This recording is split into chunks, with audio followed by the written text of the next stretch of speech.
Hi everyone, and welcome to another card video. Today the card part is very centered around using perfect pearls to create backgrounds with the help of a stencil.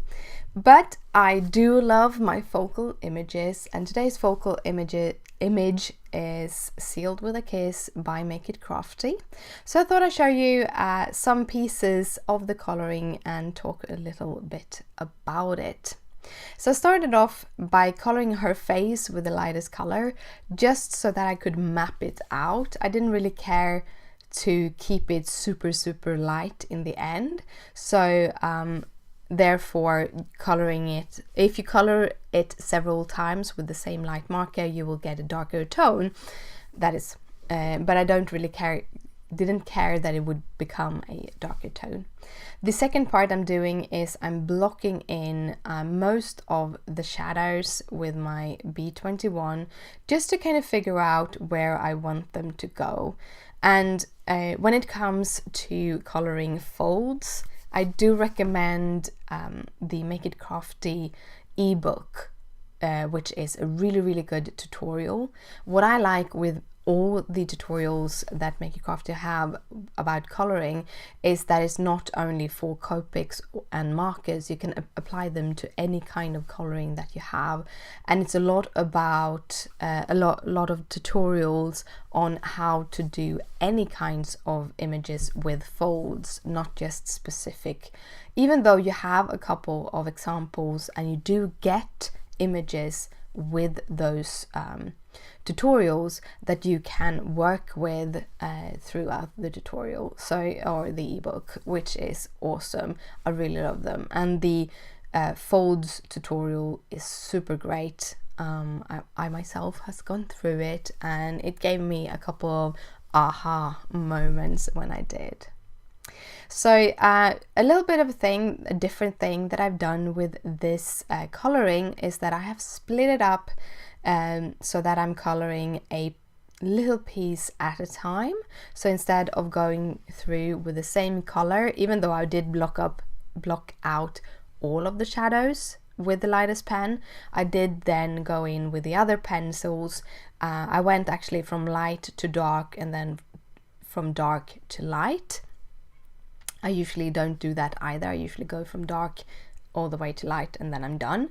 But I wanted to get a really good blend between these colors, even though I will be covering most of it up with some dotting detail to make it look like it's glittering. As you saw there, by magic, the whole dress was done. I'm not gonna include all of the coloring in this video today, because that would make the card making video super long, even at sped up at 500 times as this is. So if you want to see the whole coloring, you can watch the real-time coloring video. And if you feel that that is going too slow, YouTube actually have given you a really nice little feature so that you can actually speed it up if you want to. You would either listen to me very sped up or just turn off the sound and put on some other music instead. That's my tip. If you don't want it to be in real time.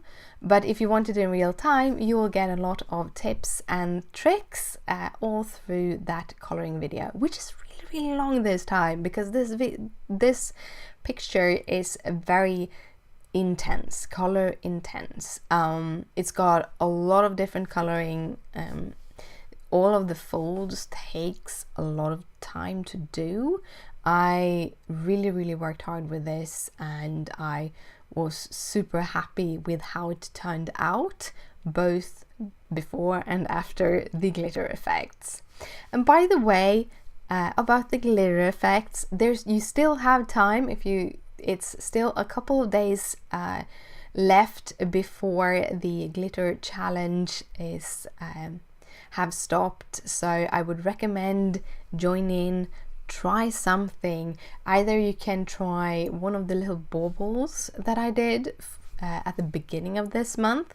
You can still get that that file for free, either on my blog or on the store blog, where on the challenge post, if you want to play around with those little baubles. Or you can just take a cute little dress and just add a little piece of the dress and give that a glitter. That works just as good. I added glitter all over this dress because I'm crazy that way. No, I had a couple of days where I felt I needed to color, just sit there and color, and I was smart enough to actually turn on the camera when I did this, so you could also see it. But yeah, there's not so many details I can go into here with this coloring. However, I did add the B63 as the highlights on the hair, and you will see I'm covering it all up with the C6, but that little tone of B63 actually shows through, not super much, but enough to give the hair like it is like blue black, give that little tone without, it's not much. And you can actually play with color a lot that way, and I have done that for the past few weeks now when I've been working on videos coming up. I'm playing a lot with color and just taking my time, and I'm getting good results from it, not stressing through it. So I'm adding some glitter dots to the crown, and now you can see the shoe gets the glitter effects very fast, and then you're done, and it's all glitter on the dress. That went fast. Yeah, I will talk a little bit more glitter effects and stuff in the real-time coloring video. I wanted this video to be more about the card, and I'm 7 minutes in and you have hardly seen anything about the card. You mostly just seen the coloring, but you could think that it would have been a lot more if I have kept most of that coloring in. Yeah. And I really appreciate if you kind of put your thoughts about this in the description down below. Do you want to have the sped up full coloring in the card video, or do you think that showing just the key parts like I did here kind of is a good way, and then for those who wants to see the whole video can see it over at the real-time coloring video? Do you think that is a good idea? I want to start getting more both giving you these coloring tutorials, but also really coming back to the card making and making the card a big part of the card making video, so it's not just a paper and then it's done. Well, now to the card making part, we're gonna do some perfect pearl creations. So I'm using the stencil, which is a Stampers Anonymous stencils. It's the THSO48, and I'm actually taping it on the back side of the paper because I don't want any of the tape on the front side, because then that would leave some stickiness and the perfect pearl would actually stick into that. So I'm adding the tape on the back side, as you see, and then I'm lining up the stencil back again, and then just pushing on the stencil so it gets stuck, and sort of stuck. I still have to hold it with my fingers, but it sticks down a little bit better, so it's a little bit easier to handle. I'm using Versamark ink. It's a very sticky ink, and it really helps to hold on to that perfect pearl. I know that there are perfect pearl mediums and stuff like that that you can use if you want to, but I did have the Versamark at hand at home. I don't have the medium, but I do have a few perfect pearl pots, so I thought this would be really fun to play around with. Again, this is one of those supplies that don't get bad by age, so you can use it as much as you want. And don't dip your brush like that into the pot. As you see, I got way too much powder.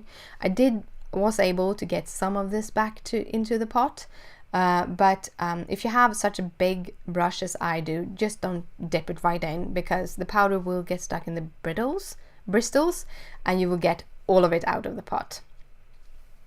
But here I'm using a dry paper cloth just to dry up all the excess, and the background is sort of done.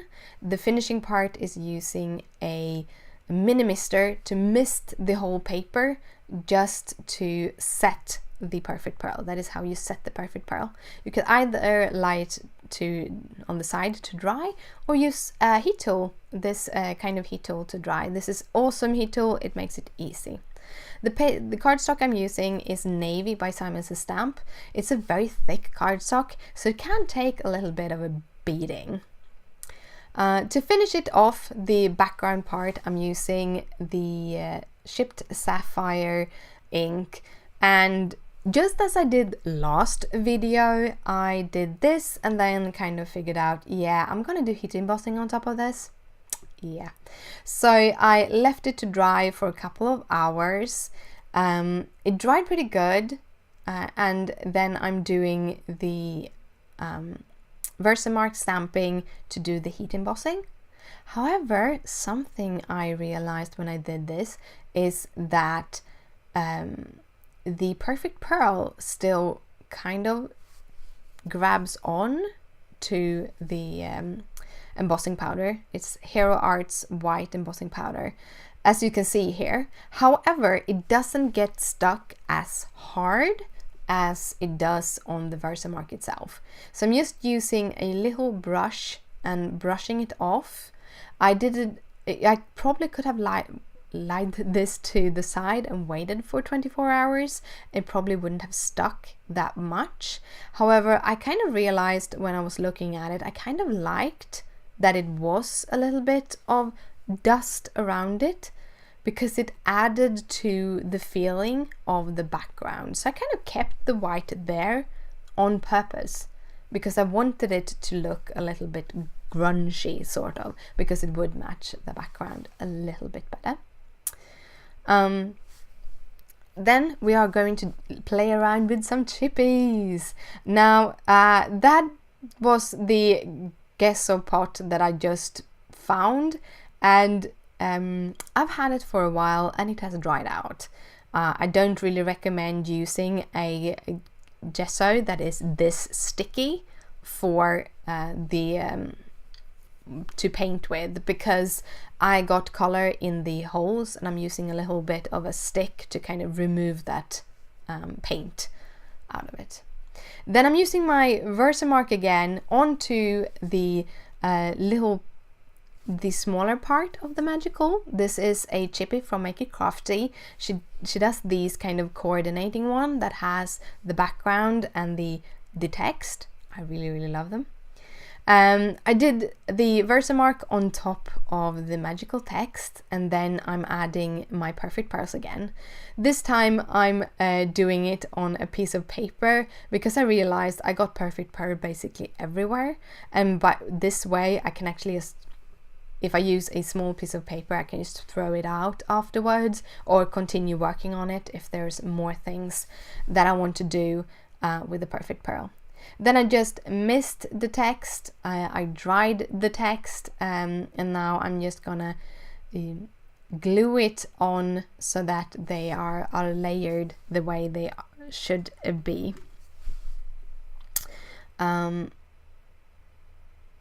So that is how it ends up looking. I really like it, and I really love how you can use that. This is a full-size, letter-size cardstock that I'm scoring at 5.5, and then I am just folding it over. It doesn't really fit my scoreboard, but it worked out great. I got a really nice, huge card base. So it's a half of a letter-size card base. So it's a 5.5 by 8.5, I think. So really big. I have done that blue part so it's a border, so you can see the white on the top of the bottom. I'm using some foam tape to add both the focal image and the kind of border on top of the card base. And then I'm using some more of that multimedia matte to adhere my little, a little bit too much to adhere the chippies. Then I have these cute little mini chippies, stars, which I think are so adorable. And I'm using a Versamark pen, so it's the same ink as in my pad, but it's a pen instead. And then I'm adding more of that perfect pearl on top of them, because I wanted them to also kind of fit with the whole card. So they're gonna be small starry accents. I'm also gonna use some whiter stars to add up. And then I took the backside of a stamp part, mist them, let them dry, and then I'm placing them on the card using some multimedia matte. So just lift the star, dot, and then glue it down. For a finishing touch, I'm using some Novo. This is the white, clear white, I think it's called. So it's a creamy white, kind of enamel effects thing. And I'm just adding it on top of the small stars, so that I get white stars and golden stars to kind of match with the sentiment. And that was the whole card. I hope you liked it. I had a lot of fun doing it, and I hoped the tutorial taught you something. I want to thank you so much for watching. If you like it, please thumbs it up. It means a lot to me. If you want to see more videos, hit that subscribe button. And if you have any kind of questions, just comment down below. Bye!